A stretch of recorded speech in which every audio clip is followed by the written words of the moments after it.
नमस्कार, मैं कल्लोलिनी पात्रो। मेरे अपने इस YouTube चैनल जिसका नाम है कल्लोलिनी पात्रो इन हिंदी में आप सबका स्वागत करती हूँ।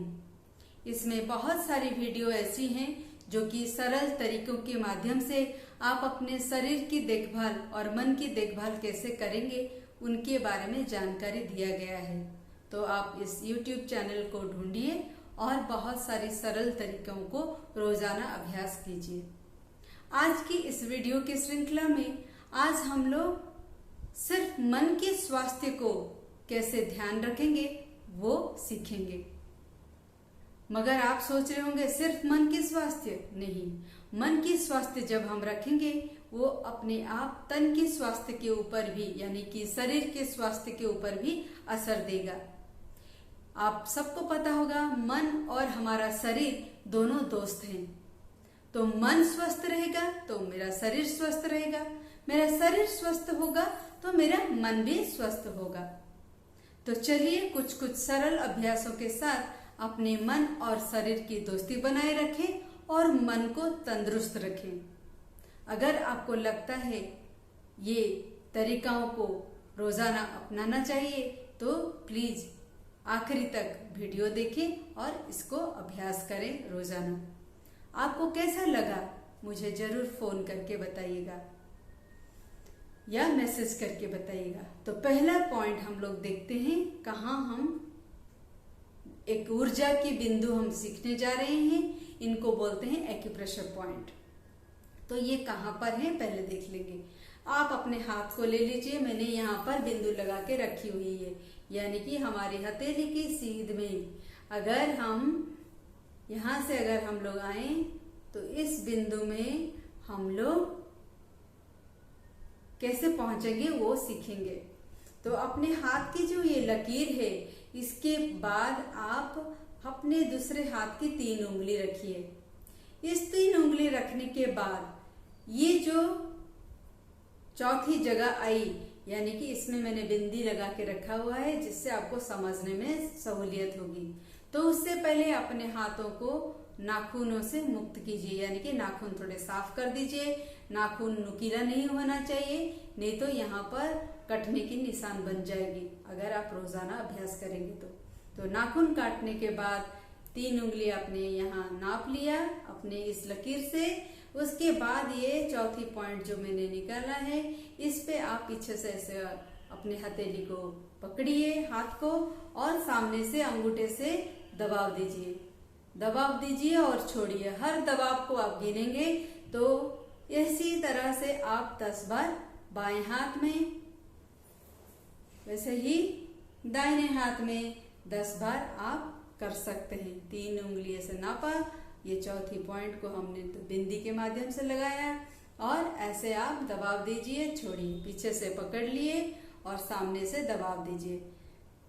ये तरीका आप दोनों हाथों में करेंगे और सुबह 10 बार, दोपहर को 10 बार और रात को 10 बार करेंगे। अगर आपको लगता है ये आपको अच्छा लग रहा है तो इसकी मात्रा बढ़ा भी सकते हैं। दिन में 3 से 5 बार करना पड़ेगा। करने से कोई भी नुकसान नहीं होगी। आपको और भी एक बात बता दूं, बहुत कुछ हम लोग जीवन में सीखते हैं मगर सीखने का फायदा क्या अगर हम उसको अभ्यास में ना लाएं। तो अभ्यास में लाने के लिए रोजाना खुद को मदद करना पड़ेगा और ये घर बैठे कहीं भी आप कर सकते हैं। बस में जा रहे हैं, ट्रेन में जा रहे हैं, गाड़ी में पीछे बैठे हैं, कैब में जा रहे हैं, टॉयलेट पॉट में भी बैठ के आप इसको अभ्यास कर सकते हैं, लेटे हुए अभ्यास कर सकते हैं। मगर चलते फिरते ये अभ्यास नहीं करेंगे। इसको करने के बाद हम दूसरी तकनीक की तरफ चलते हैं। दूसरी तरीका क्या और करेंगे। दूसरी तरीका कहाँ है, आपके माथे के ऊपर। तो कैसे ये पॉइंट को बिंदु को हम ढूंढेंगे। तो आप अपने कान के ऊपर हाथ ऐसे रखिए और हमारी बीच की उंगली जहाँ मिलेगी बीचों बीच, वहाँ बीच की उंगली मिलने के बाद वहाँ एक हाथ रखिए और दूसरे हाथ का ये 4 उंगली ऐसे लेते हुए आप जहाँ बीच की उंगली थी ये 4 उंगली से दबाव डालिए यानी कि ये पॉइंट इस जगह पे आएगी। आप अगर नाक से एक सीधी लकीर खींच रहे हैं वहां पर जा पहुंचेगी। तो यहाँ पर भी वैसे ही दबाव दीजिए, छोड़िए, ढीला कीजिए, दबाव दीजिए, छोड़िए। इसको हम एक बार में 10 बार दबाएंगे, मीठी सी प्यारी सी दर्द देते हुए खुद को।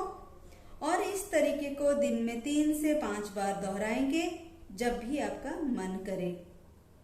इसको भी आप कहीं भी कर सकते हैं, इसके लिए कोई आपको रुकावट या आपके लिए कोई नियम नहीं है। इस तरीके के बाद और एक तरीका चलिए सीखते हैं।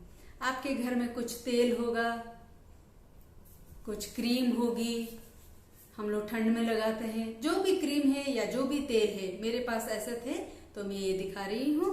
तो आपके पास घर में जो भी तेल मौजूद है उस तेल को अपने हाथों पे ले लीजिए। इसमें लेने के बाद मैं ऐसे तेल ले रही हूँ। तेल लेने के बाद आप क्या करेंगे, हाथों में मल लीजिए तेल को। तेल को मलने के बाद आप अपनी कलाई में ऐसे यहाँ तेल लगा लिया, ठीक है, यहाँ पर तेल लगा लिया। इस हिस्से को, कलाई का इस हिस्से को और पीछे के हिस्से को आपको रगड़ना है। ये ऐसे रगड़ते हुए आप अभ्यास करेंगे। तो इस तरह से आप अपनी कलाई को एक के बाद एक हाथ लेके अच्छा से पकड़ के आगे और पीछे की तरफ मोड़ेंगे, जैसे मैं कर रही हूं। तो ये तरीका आप कभी भी कर सकते हैं। नहाते वक्त, हाथ जब धोने जाते हैं तब, आप जब सोने जाते हैं तब कर सकते हैं। दिन में कभी भी ये तरीका करेंगे, मगर ऐसा ना करिएगा कि आप अपने कलाई को ही बहुत जोर से आप मरोड़ दें, उससे कलाई पे नुकसान आएगा। मगर आप थोड़ी सी तेल लेके, थोड़ी सी अच्छी सी पकड़ के साथ आप इस हड्डी को नहीं मोड़ना है। आप इस जगह को आप देख सकते हैं मैं कैसे मोड़ रही हूँ, मेरे चमड़े कैसे मुड़ रहे हैं। तो थोड़ी सी दबाव देके आप आगे पीछे ऐसे आप मोड़ेंगे।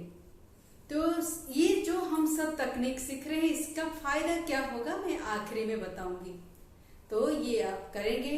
इसके साथ चलिए हम लोग और एक अभ्यास सीखते हैं जो कि बहुत ही सरल है। ये अभ्यास करने के लिए आपकी दोनों हथेली फिर से चाहिए होगी। आप अपने हथेली को ऐसे कर लीजिए, पाम को, मतलब आपकी हथेली को ऐसे कर लीजिए। आपके बाजू के नीचे अंगूठा सामने रहेगा और बाजू के साथ, बाजू के नीचे आपके हाथ ऐसे रहेगी। बाएं हाथ दाहिने बाजू के अंदर और दाहिना हाथ बाएं बाजू के अंदर। अंगूठा सामने रखेंगे, यहाँ पर भी अंगूठा सामने रखा और ये हाथ ऐसे जाएगी। इसको बोलते हैं खुद को झप्पी देना, यानी कि खुद को हग करना। हम खुद को भूल गए हैं, खुद के साथ रहना भूल गए हैं। तो इसलिए ये पद्धति से आप इस तरीके से बैठ के, सामने अंगूठा रख के, आप ऐसे रख के आप कभी भी बैठ सकते हैं। टीवी देख रहे हैं तब भी बैठ सकते हैं।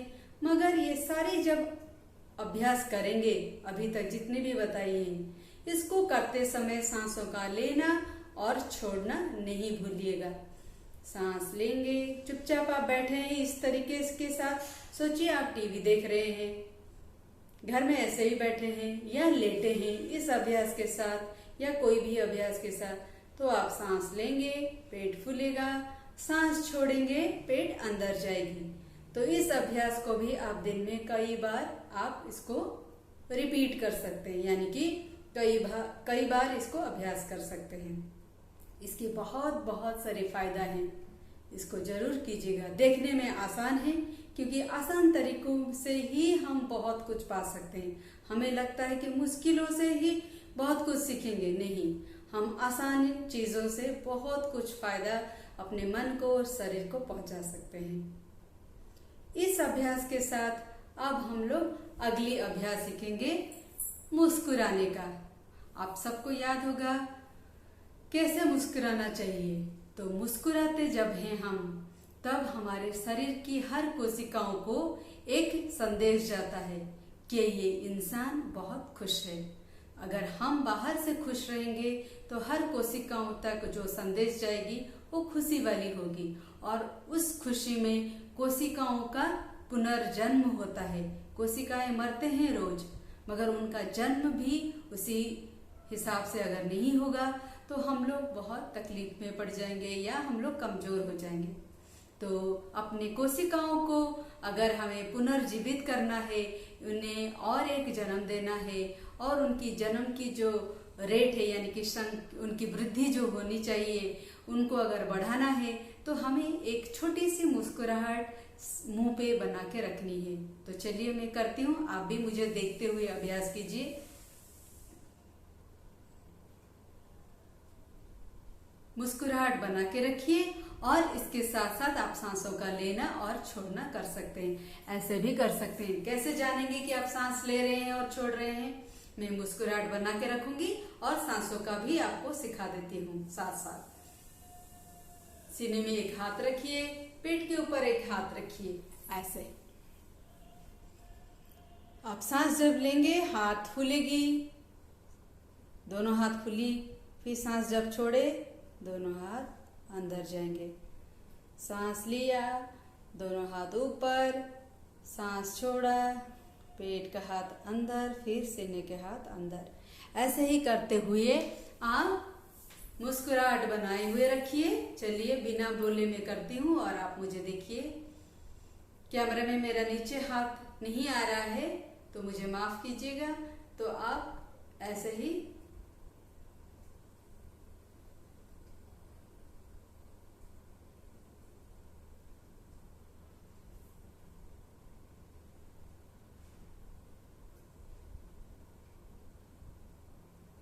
जब सांस लेंगे और मुस्कुराहट बनाए रखेंगे, आपकी बगल में पता भी ना चले कि आप सांस ले रहे हैं। सांस हमेशा धीरे से लेना चाहिए।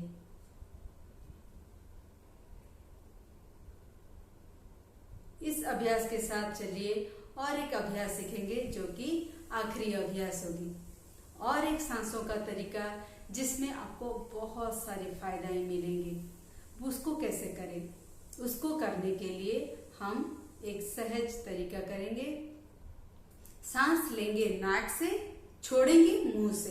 तो मुझे देख लीजिए पहले, फिर आप अभ्यास कीजिएगा।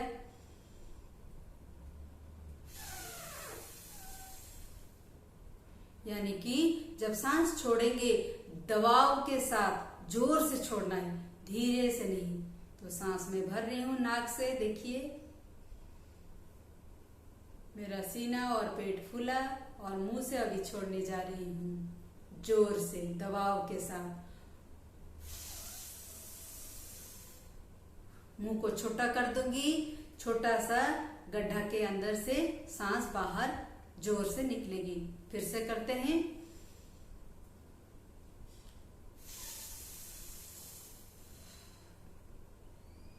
ये अभ्यास जब सांसों का लेना और छोड़ना करेंगे, ध्यान रखिएगा कि घर की खिड़की खुली हो, या अगर आप पार्क में या बाहर कहीं कर रहे हैं तो ये बहुत अच्छी तरीका है। मगर बंद कमरों में सांसों का लेना और छोड़ना नहीं करेंगे तो ज्यादा अच्छा होगा। तो ये सब जो तरीका हमने सीखा है, आपको आप सोच रहे होंगे क्या क्या फायदा आपको मिल सकता है। इससे मिलेगा मन की शांति, अच्छी नींद, सर दर्द की कमी, चिंता से दूरी, चिंता हो जाए तो उससे आने वाली परेशानियों से दूरी, चिंता नहीं हो करके इसको भी आप अभ्यास कर सकते हैं। अपने शरीर की रक्त संचालन सर से लेके पांव तक होगा। आपकी रोग प्रतिरोधक शक्ति बनी रहेगी। आप मानसिक असंतुलित जो अवस्था में कभी कभी हम लोग चले जाते हैं, कभी अगर ऐसा परिस्थिति ऐसी होती है तो हम मन को संभालने लायक रहें, इसलिए ये अभ्यास को जरूर कीजिएगा। इसके अलावा बहुत सारी फायदा हैं, कीजिए और मुझे फोन कीजिए या लिखिए, जिससे मुझे पता चलेगा कि हाँ आप लोग कर रहे हैं और आप लोगों को ये सारी फायदाएं हो रही हैं। फिर से बोल के ये बात खत्म करूंगी कि जहां हम ध्यान देते हैं वहीं ऊर्जा का प्रवाह बढ़ती है। तो अच्छे अभ्यासों में या अच्छी सोच में, अच्छी कामों में अगर हम ध्यान दें तो वहीं पर ऊर्जा बढ़ेगी और वो काम बहुत अच्छा होगा। तो इस आशा के साथ आप सब अभ्यास भी करेंगे और मुझे जरूर लिख के बताएंगे या फोन करके बताएंगे और लोगों के साथ ये वीडियो बांटेंगे। इस आशा के साथ फिर से मैं रहती हूँ। नई वीडियो में फिर से मुलाकात होगी। नमस्कार। मुस्कुराते रहिए।